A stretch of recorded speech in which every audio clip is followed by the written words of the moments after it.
जिस प्रकार कहते हैं कि अगर भगवान की इस कथा को सुननी है तो पहले हमें उनकी महिमा के बारे में जानना होगा कि भगवान की महिमा क्या है। क्योंकि किसी भी व्यक्ति से लगाव करना होता है, किसी भी व्यक्ति से संबंध बनाना होता है, तो पहले हम उसकी महिमा के बारे में जानते हैं कि वो कौन है, वो उसके अंदर क्या है, कहाँ से है, उसके बारे में सब कुछ पता लगा लेते हैं, तभी उससे संबंध बनाते हैं और उससे लगाव, उससे प्रेम करते हैं। तो उसी प्रकार भगवान की कथा को सुनने जा रहे हैं। तो इसमें श्रीमद् भागवत कथा में सबसे पहले महात्म्य की कथा आती है, जिसमें दो कथा बताई गई है। महिमा, महात्म्य का अर्थ होता है महिमा। महिमा क्या है, भगवान के इस कथा की महिमा क्या है, इस कथा को सुनने से क्या लाभ होता है, क्या मिलता है, इसका रहस्य क्या है, इसके बारे में इस महात्मा की कथा में बताया गया है। तो उसी प्रकार पहले कहा गया है कि ये श्रीमद् भागवत की कथा जिसमें कि भास्ते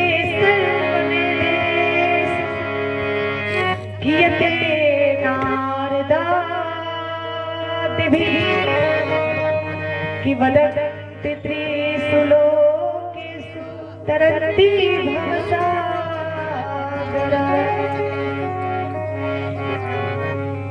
सर्वप्रथम बताया गया कि ये भागवत जी की कथा क्या है कि भास्ते सर्ववेदेषु ज्ञेते नारदादिति वदन्ति त्रिसुलोकेषु तरन्ति भवसागरा, जिसका पूरे लोक में, पूरे ब्रह्मांड में गायन किया जाता हो, जो समस्त वेदों का सार हो, जिसको नारद आदि ऋषि संत महात्मा जिसका गायन करता हो, और जिसको सुन करके इस भव सागर से, इस संसार सागर से जिसका कल्याण हो जाता हो, जो तर जाता हो, वही है ये भागवत की कथा, जिसमें भक्ति ज्ञान वैराग्य के तत्व के बारे में समझाया गया है, वही है भागवत।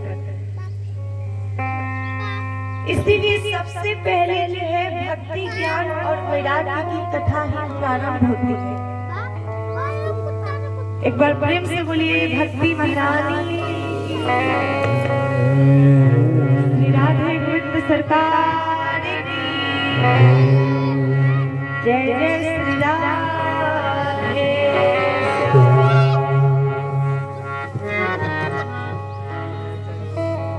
महात्म्य के इस प्रथम श्लोक में बताया गया है, और वो श्लोक कौन सा है जिसमें भगवान को प्रणाम किया गया है, भगवान की वंदना किया गया है, और भगवान क्या है ये बताया गया है कि सच्चिदानंद रूपाय विष्णोत्पत्त्यादि हेतवे तापत्रय विनाशाय श्री कृष्णाय वयं सच्चिदानंद रूपाय विष्णोत्पत्त्यादि हेतवे तापत्रय विनाशाय श्री कृष्णाय वयं नमः। वो भगवान श्री कृष्ण जो सच्चिद आनंद है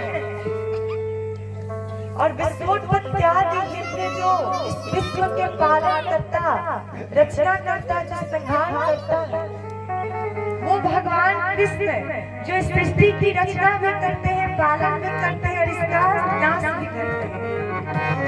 वो भगवान कृष्ण जी जो 3 अंश से अवतार लेते हैं, 3 अंशों में प्रकट होते हैं। पहला ब्रह्मा विष्णु महेश, जो ब्रह्मा जो इस सृष्टि की रचना करते हैं, विष्णु जो इस सृष्टि की पालन करते हैं, और शंकर शिव जो इस सृष्टि का संहार करते हैं।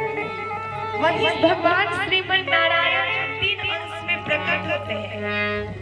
तो विश्वोत्पत्त्यादि हेतवे तापत्रय विनाशाय श्री कृष्णाय वयं नमः, जो 3 तापों को क्षण भर में नष्ट करते हैं।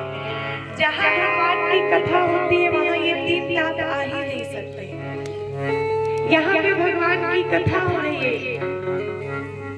यहाँ आप लोग के अंदर आप लोग के पास और इस कथा पंडाल में इस भूमि पर कोई भी ताप दैहिक दैविक भौतिक नहीं आ सकता है। वो आप लोग के अंदर प्रवेश ही नहीं करेगा, आप लोग को कुछ बिगाड़ ही नहीं सकता, क्योंकि ये भगवान की कथा है, भगवान की यहाँ पे कथा हो रही है। तो भला बताइए कैसे ये तीनों ताप हमें सता सकते हैं?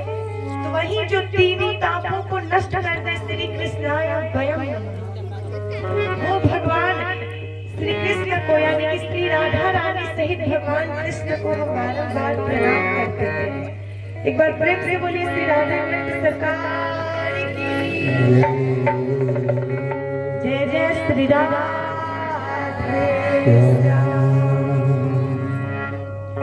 सनातन धर्म में क्या बताया गया है कि हमेशा युगल की आराधना की जाती है। यहाँ पे श्री वेद व्यास जी ने कहा है श्री कृष्णाय वयम नमः, केवल उन्होंने ये बताया है कि हम भगवान कृष्ण को प्रणाम करते हैं, लेकिन इसमें गुप्त रूप से छुपा हुआ है श्री कृष्णाय वयम नमः। या इसमें श्री यानी कि हमारे किशोरी जी हमारे श्री राधा रानी का भी नाम है, इसीलिए श्री कृष्णाय वयम नमः। क्योंकि हमारे सनातन धर्म में, हमारे हिंदू धर्म में कभी एक ही पूजा नहीं की जाती है। अगर पूजा पाठ हो, कथा हो या फिर सत्यनारायण भगवान की कथा हो रही है, तो उसमें क्या होता है कि केवल पति या फिर केवल पत्नी अकेले नहीं बैठते हैं, दोनों को बैठाया जाता है। जब दोनों बैठे तभी वो पूजा सफल माना जाता है, तभी वो पूजा होती है।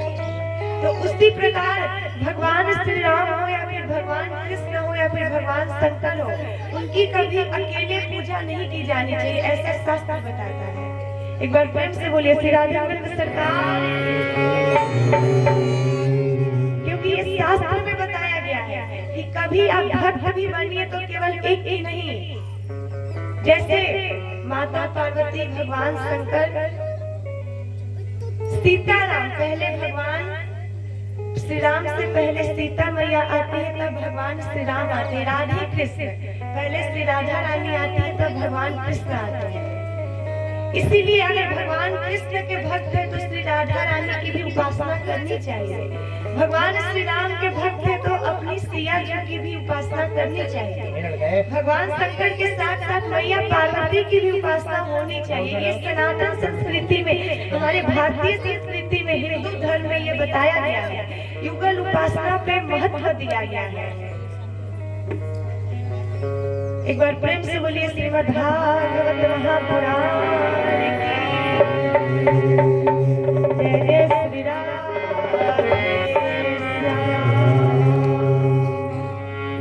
आइए